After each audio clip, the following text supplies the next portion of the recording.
사도신경으로 우리의 신앙을 고백하며 영과 진리로 예배 드립니다. 나는 전능하신 아버지 하나님 천지의 창조주를 믿습니다. 나는 그의 유일하신 아들 우리 주 예수 그리스도를 믿습니다. 그는 성령으로 잉태되어 동정녀 마리아에게서 나시고 본디오 빌라도에게 고난을 받아 십자가에 못 박혀 죽으시고 장사된 지 사흘 만에 죽은 자 가운데서 다시 살아나셨으며 하늘에 오르시어 전능하신 아버지 하나님 우편에 앉아 계시다가 거기로부터 살아있는 자와 죽은 자를 심판하러 오십니다. 나는 성령을 믿으며 거룩한 공교회와 성도의 교제와 죄를 용서받는 것과 몸의 부활과 영생을 믿습니다. 아멘. 할렐루야. 복된 주일 우리의 삶을 신실하게 인도하시는 주님 앞에 다 함께 박수하시면서 함께 찬양하며 나아가겠습니다. 우리를 부르시는 주님, 우리가 주님 앞에 나아가기를 소망합니다. 함께 결단하며 함께 고백드리겠습니다. 발길을 밝히 보이시니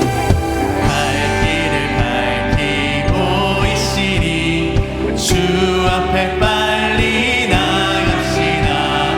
우리를 찾는 구주 예수 곧 오라 하시네. 한 번 더 고백합니다. 발길을 밝히 보이시니 주 앞에 빨리 나갑시다. 우리를 찾는 구주 예수 곧 오라 하시네. 죄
우리와 함께 하시는 우리의 피난처 되시며 우리의 구원의 반석이 되시는 그 주님을 함께 고백하겠습니다.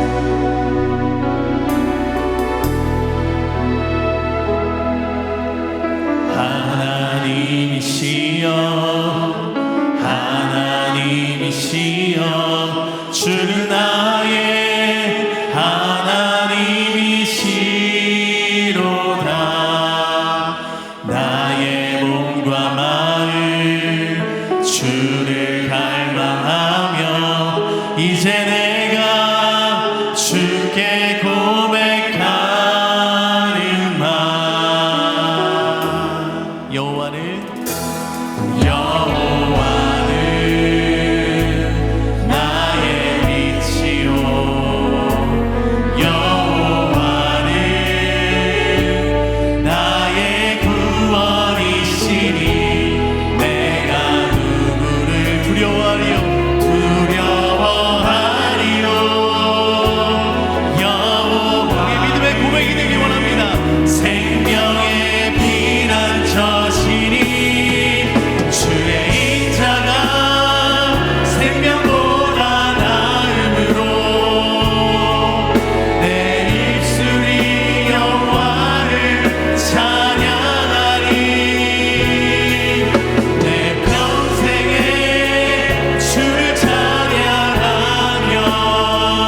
오늘 우리에게 주시는 하나님의 말씀은 마태복음 21장 18절에서 20절까지입니다.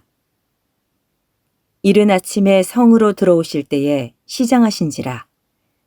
길가에서 한 무화과 나무를 보시고 그리로 가사 잎사귀 밖에 아무것도 찾지 못하시고 나무에게 이르시되 이제부터 영원토록 내가 열매를 맺지 못하리라 하시니 무화과 나무가 곧 마른지라. 제자들이 보고 이상히 여겨 이르되 무화과 나무가 어찌하여 곧 말랐나이까. 이것은 주님의 말씀입니다. 아멘. 여름이라는 말에는 열매가 열리다 하는 의미를 담고 있다고 합니다. 이 여름은 열매의 여름에서 비롯된 말입니다. 자, 우리 대한민국의 여름에는 오디가 맺히고 또 살구가 익어가고 매실이 연글고 그리고 복숭아를 수확을 할 수 있습니다. 예수님은 시장하시던 차에 길가에 잎이 무성한 무화과 나무를 보시고 무화과 나무 가까이에 가셨습니다. 시장하신 주님은 이 무화과 나무에게서 그 무엇을 얻으실까 살펴보셨지만 아무 열매도 찾을 수가 없었습니다. 이 무화과 나무에서 중요한 것은 잎도 아니요, 꽃도 아니요, 열매인 것입니다. 주님은 탄식하듯 말씀하셨습니다. 이제부터 너는 영원히 열매를 맺지 못하리라. 그러자 그 나무는 곧 시들기 시작했습니다. 이를 본 사람들은 놀라서 경각심을 갖고 그리고 물었습니다. 어찌하여 이 무화나무가 곧 말랐나이까? 이 사건에는 예수님께서 우리에게 전하시고자 하는 깊은 교훈을 담고 있습니다. 금방까지 푸른 빛을 자랑하던 이 나무가 지금 마치 벼락이라도 맞은 것처럼 말라가고 있습니다. 사람들은 무화과 나무가 어떻게 그렇게 당장 말라버렸습니까? 라고 물었습니다. 그들의 관심은 이 어떻게 라는 이 말 속에 있습니다. 보이는 현상 속에 있습니다. 그러나 정작 보아야 할 것을 보지 못하고 있습니다. 이 사건은 예언적이며 교훈적인 사건이었습니다. 예수님이 이 사건을 통하여 당시 유대인들의 믿음의 실상을 보여주시고 그리고 드러내시고 계십니다. 하나님의 백성이라는 이름은 갖고 있으나 그러나 삶의 열매는 없었습니다. 그들은 잎이 무성한 무화과 나무와도 같았습니다. 하지만 열매는 없었던 것입니다. 이 무화과 나무는 목재에 쓰기에 좋은 나무가 아닙니다. 목재에 쓰기에 좋은 나무는 줄기가 굵고 곧게 솟는 나무입니다. 그러나 이 무화과 나무는 줄기가 짧고 잎사귀가 무성한 나무입니다. 이 무화과 나무는 목재에 쓰기에 적합한 나무가 아닙니다. 또한 이 무화과 나무는 관상용 나무도 아니었습니다. 관상용 나무는 여러분 아름다운 꽃을 피우지 않겠습니까? 그러나 이 무화과는 꽃이 피지 않아서 무화과인 것입니다. 그럼 무화과 나무의 목적은 무엇입니까? 그것은 단 한 가지예요. 바로 열매에 있습니다. 꽃도 아닌 나무도 아닌 오직 열매를 위하여 존재하는 나무, 그것이 바로 무화과 나무인 것입니다. 오직 열매를 위하여 심는 나무가 이 무화과 나무입니다. 무화과 나무를 그곳에 심었다면 그렇다면 그것은 관상을 위해서가 아니요 목재를 위해서도 아니요 열매를 얻기 위해서입니다. 이 비유적 사건은 모든 세대, 모든 사람들에게 그 무엇인가를 가르치고 있습니다. 그것은 하나님의 창조에 목적이 있다는 것입니다. 하나님이 지으신 세상의 모든 곳에는 존재하는 이유와 목적이 있습니다. 내가 오늘 여기 존재하는 데에는 목적이 있습니다. 이 점을 잊지 말아야 할 것입니다. 모든 사람에게는 존재의 이유와 목적이 있습니다. 그리고 우리의 삶에는 그 목적에 합당한 열매를 맺어야 하는 것입니다. 하나님은 우리에게서 열매를 찾고 계십니다. 예수님이 잎이 무성하게 난 이 무화과 나무에 열매가 있으리라는 기대감을 가지고 다가오셨습니다. 이 무화과 나무는 여러분 잎사귀를 내기 전에 열매를 맺는 나무입니다. 그러므로 잎사귀가 무성하다는 것은 반드시 그곳에 열매가 있다는 것을 말하는 것입니다. 자, 이 나무는 잎사귀가 무성한 나무였습니다. 그러나 기대는 곧 실망으로 변하고 말았습니다. 예수님은 너는 어째서 무늬만 무화과 나무이냐?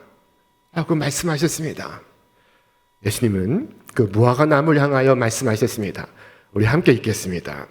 이제부터 영원토록 사람이 내게서 열매를 따먹지 못하리라 하시니 제자들이 이를 듣더라.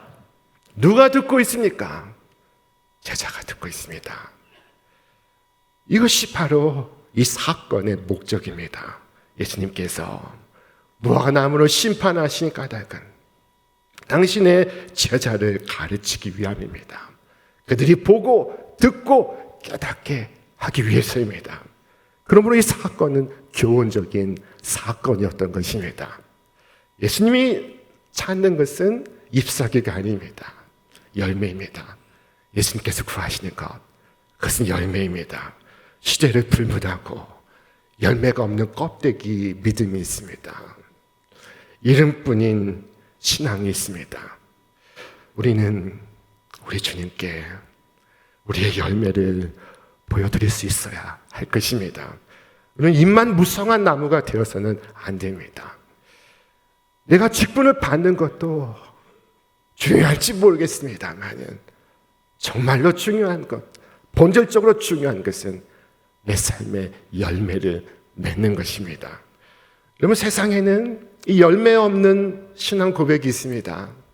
입술로는 고백하나 삶으로는 부정하는 신앙이 있습니다. 성경에는 주님께서 이 나무를 멀리서 보셨다고 했습니다. 잎사귀가 무성하였기 때문입니다. 자, 다른 나무들보다 잎사귀가 무성했습니다. 멀리서도 눈에 잘 띄고 있었습니다. 지나가는 사람들이 다 그 나무를 바라보곤 했습니다. 그러나 열매는 없었습니다. 자, 그래서 그리스도인은 그 자신에게 물어야 합니다. 오늘 나의 이 고백은 진실한가? 오늘 나에게 그에 합당한 열매가 있는가? 자, 주님께서는 시장하셨습니다. 주께서 원하시는 것은 잎사귀가 아니라 열매입니다. 주께서 찾고 계신 것은 잎이 아니라 열매였습니다. 주님께서는 나에게서 이 열매 얻기를 갈망하십니다. 주님은 나에게서 주께서 기뻐하시는 것을 보기를 원하십니다. 주님에 대한 사랑을 보기 원하시고, 그리고 믿음을 보기 원하시고, 그리고 낙심하지 않고 기도하는 것을 보기 원하시고, 순간순간 주를 바라고 날마다 주님과 동행하며 살아가는 것을 보기를 원하십니다. 여러분에게도 같은 것을 보기를 원하지 않으시겠습니까? 오늘 목회자를 통하여 열매를 거두기를 원하시는 주님은 오늘 주일학교 선생님을 통해서도, 성가대 대원을 통해서도, 우리 가정의 아빠 엄마를 통해서도, 형제와 자매를 통해서도 열매를 보기를 원하십니다. 길거리에 서 있지만, 그러나 그 무화과 나무가 그곳에 존재하는 데에는 목적이 있습니다. 내가 이곳에 존재하는 데에는 목적이 있습니다. 여러분, 그에 합당한 열매를 맺고 있습니까? 주님은 우리에게 오셔서 우리에게 열매를 찾으실 것입니다. 진정한 믿음이 있는지, 참된 사랑이 있는지, 변하지 않는 소망이 있는지, 기쁨과 오래 참음과 자기 부인이 있는지, 예수님과의 깊은 동행과 성령의 내주하심이 있는지 주께서 살펴보실 것입니다. 만약 이러한 것을 발견하지 못하신다면 제가 예배당에 오가는 것과 설교를 듣는 것으로 우리 주께서 결코 만족해 하지 않으실 것입니다. 그것은 모두 잎사귀에 불과하기 때문입니다. 주님께서는 삶의 거룩한 열매를 위하여 우리를 위하여 십자가에 피 흘리셨습니다. 자, 그를 위하여 내 주께서 보혈에 피 흘려 나를 구속하신 것이 아니겠습니까? 자신의 백성을 거룩하게 하시려는 의도가 아니면 주님께서 왜, 무엇 때문에 죽으셨습니까? 물과 피를 쏟으시고 상처를 입으시고 고통의 죽음을 죽으신 것은 무엇을 위함입니까? 수고에는 마땅한 결실이 있어야 합니다. 그렇지 않다면 목적을 배반하는 것입니다. 주님은 오셔서 우리가 합당한 삶을 살고 있는지를 판단하실 것입니다. 주님은 속지 않으실 것입니다. 누가 주님을 속일 수 있겠습니까? 주님은 결코 속지 않습니다. 입만 무성한 나무가 사람을 속일지라도 우리 주는 속일 수 없습니다. 주께서 작은 무화과 나무 가지도 그냥 지나치지 않으실 것입니다. 새롭게 돋는 순도 주께서 그냥 넘겨보지 않으실 것입니다. 그것이 성령의 열매인지 아닌지를 판단하실 것입니다. 4대 교회를 바라보시는 이 주님의 마음은 착잡했습니다. 주께서 말씀하셨습니다. 4대 교회의 사자에게 편지하라. 하나님의 7영과 7뼈를 가지신 이가 이르시되 내가 네 행위를 아노니 네가 살았다 하는 이름은 가졌으나 죽은 자로다. 네가 살아있다 하는 이름은 가졌으나 네가 그리스도이라고 하는 이름은 가졌으나 실상은 죽은 것이라. 요한계시록에 나오는 7교회 중에 이처럼 극언을 들은 교회는 이 4대 교회가 유일합니다. 4대 교회는 여러분 사람들의 칭찬을 받는 교회였습니다. 사람들의 인정을 받는 교회였습니다. 그러나 하나님께서는 그 교회가 죽은 교회라고 말씀하십니다. 여러분, 이 살았다 하는 이름은 가졌으나 라는 것은 겉으로는 멀쩡하나 라는 것입니다. 사람들 보기에는 그럴듯합니다. 그러나 하나님 보시기에 결코 좋은 교회가 아니었던 것입니다. 이 4대 교회 무엇이 문제였을까요? 주께서 이어서 말씀하십니다. 너는 일깨어 그 남은 바 죽게 된 것을 굳건하게 하라. 내 하나님 앞에 네 행위에 온전한 것을 찾지 못하였노니 네 행위에 온전한 것을 보지 못하였다고 말씀하십니다. 이 4대 교회 신앙생활은 가정생활, 학교생활, 직장생활, 취미생활 중 하나일 뿐입니다. 교회 와서 하나님 말씀을 들으나 교회 밖에서는 세상 가치관을 따라서 살아가고 있습니다. 그들에게 온전한 열매를 보실 수가 없었습니다. 오늘 본문 속에서 주님은 이 열매가 없는 무화과 나무를 저주하셨습니다. 주님은 지금 선하신 목적을 위하여 이 나무를 들어 사용하시고 있는 중입니다. 왜냐하면 이 나무는 이후부터 신앙이 있는지 하면서도 정작 그 신앙이 없는 모든 사람들에게 주시는 경고가 될 것입니다. 이 나무는 하나님의 영광을 위해서 아무런 열매를 맺지 못하는 인생에게 하나님께서 어떤 일을 행하시는지를 보여주는 무서운 경고가 될 것입니다. 자, 그러나 주님께서 이 나무를 벌하심은 주님의 큰 자비였습니다. 주께서 파멸시킨 것은 이 무화과 나무입니다. 주께서 마르게 하신 것은 이 무화과 나무입니다.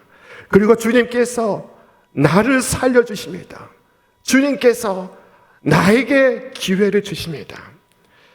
자, 그러므로 이 엄숙한 교훈을 우리가 우리 자신에게 적용하지 않는다면 우리는 다음에 우리는 그와 같은 결과를 우리 스스로 맞이하게 될 것입니다.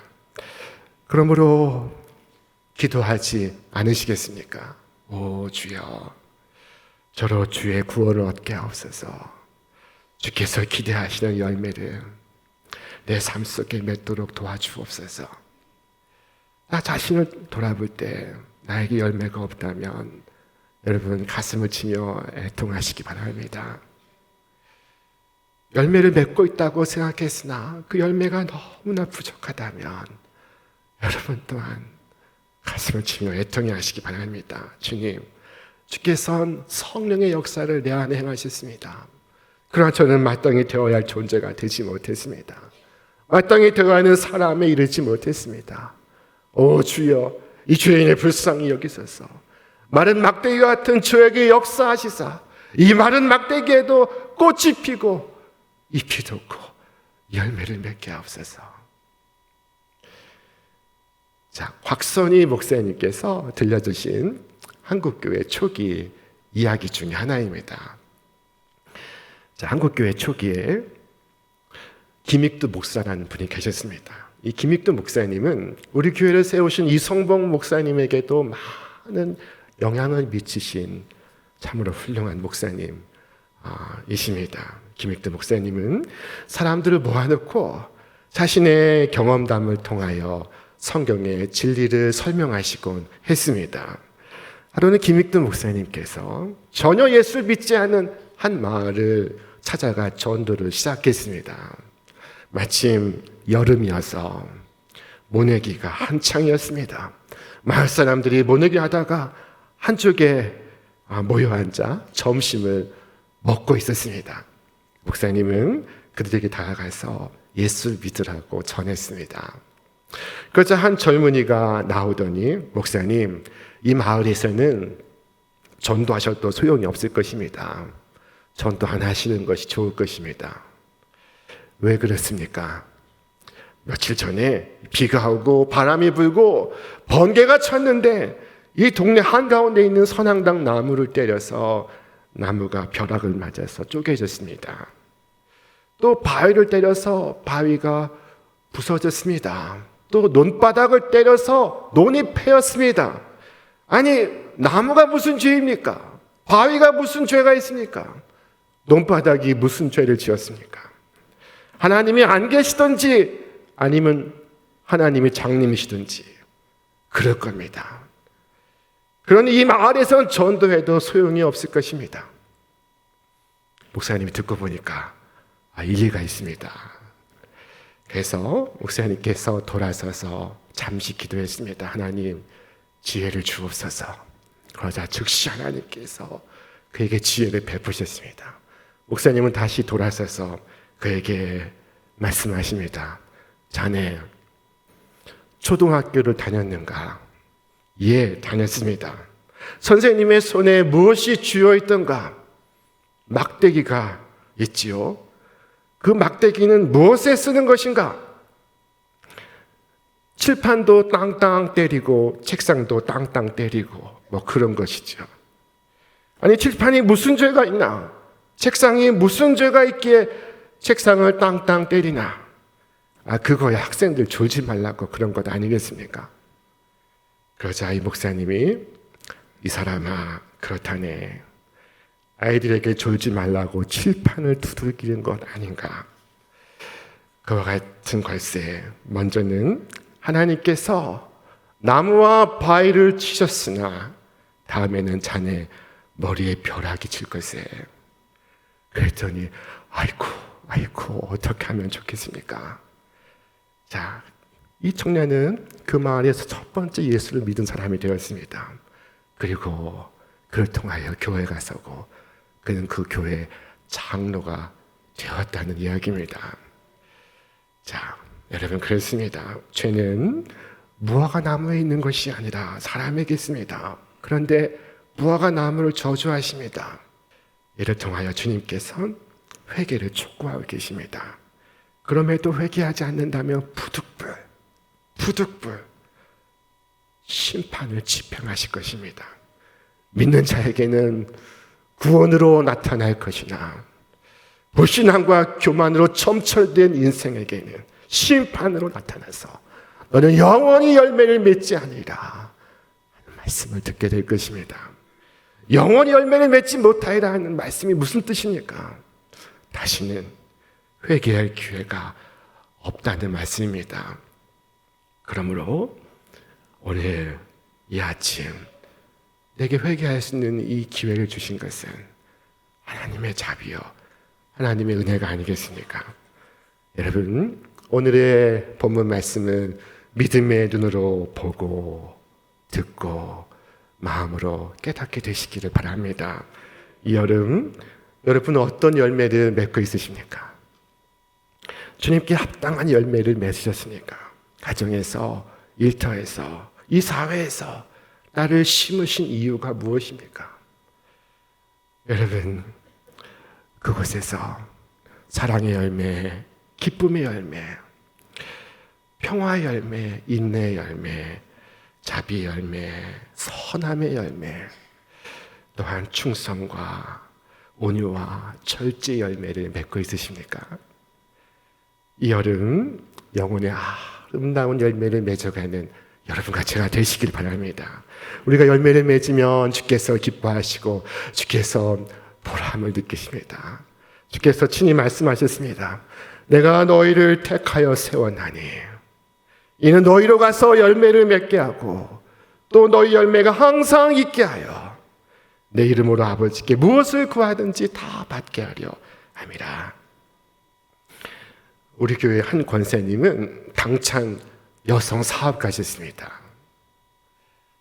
1930년 태어나셔서 많은 사업을 일으키셨습니다. 여성이 활동할 수 없던 시절에 남성들과 경쟁하셨습니다. 자, 이 권사님이 평생에 사랑하신 말씀은 잠언 11장 24절, 25절 말씀입니다. 흩어 구제하여도 더욱 부하게 되는 일이 있나니 과도히 아껴도 가난하게 될 뿐이니라. 구제를 좋아하는 자는 풍족하여질 것이요 남을 윤택하게 하는 자는 윤택하여지리라. 이 권사님은 선한 뜻이 모이면 여러분 이 세상에 큰 힘이 되리라 믿고 선의 은행을 설립했습니다.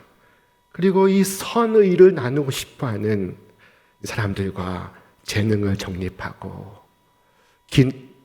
기술을 정립하고 물질을 정립하고 기도를 정립하게 하셨습니다. 그리고 그들과 함께 이 나눔을 실천하셨습니다. 교회를 통해서도 심장병 어린이 수술을 하셨는데 그분이 고치시고 살리신 생명망도 150명이 넘습니다. 대부분의 사람들은 기부를 할 때 나팔을 붑니다. 그러나 그는 아무도 모르게 합니다. 사람들은 이와 같은 그리스도인을 만나면 이 사람은 진짜입니다. 이 사람은 진실한 크리스찬입니다. 말하지 않겠습니까? 자, 이분이 만일 잎사귀에 몰두했다면 무슨 기림이 있으며 무슨 덕이 있으며 무슨 칭찬이 있겠습니까? 무슨 기억이 있겠습니까? 오늘 본문의 이 무화과는 꽃이 없다고 하여 붙여진 이름입니다. 그런데 무화과는 정말로 꽃이 피지 않을까요? 여러분, 이것이 생물학적으로 가능합니까? 꽃이 피지 않고도 열매를 맺습니까? 이것이 자연의 이치와 부합합니까? 그럴 수는 없는 것입니다. 꽃이 있고 나서야 열매가 있는 것입니다. 이 무화과 나무의 꽃은 실제로 이 과실 내에서 핍니다. 간단히 말하면 이 무화과는 과일이 아니라 뒤집힌 꽃입니다. 이 배 모양의 꼬투리 안에서 피는 꽃입니다. 그것이 익어서 무화과 열매가 되는 것입니다. 이처럼 꽃이 아닌 열매가 되고자 하는 나무가 주께서 심으신 무화과입니다. 농부신 하나님께서 우리를 심으신 목적은 꽃이 아닌 열매를 위해서입니다. 이 세상은 꽃을 좋아합니다. 그래서 사람을 꽃으로 비유하고 사람을 꽃과 비교합니다. 자, 그러나 이 무화과는 꽃이 아닌 열매가 되고자 하는 나무입니다. 사랑하는 여러분, 여러분은 열매를 위하여 가정에 심겨졌습니다. 일터에 보내졌습니다. 이 세상 속에 존재하고 있습니다. 농부 되신 하나님께서 나를 인하여 열매를 얻기 위해서입니다. 여러분, 내가 존재하는 것에는 목적이 있습니다. 오늘 그 목적에 합당한 열매를 맺으시오. 주님의 기쁨이 되고 주님의 보람이 되시기를 바랍니다. 이 여름 여러분의 가정에, 일터에, 그리고 이 사회에 아름다운 열매, 거룩한 열매, 풍성한 성령의 열매가 가득하시기를 주님의 이름으로 축원합니다.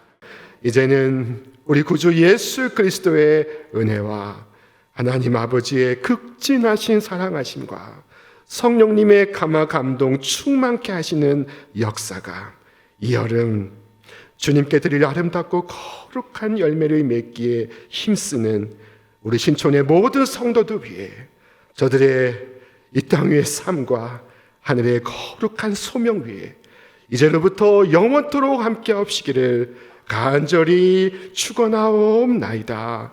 아멘.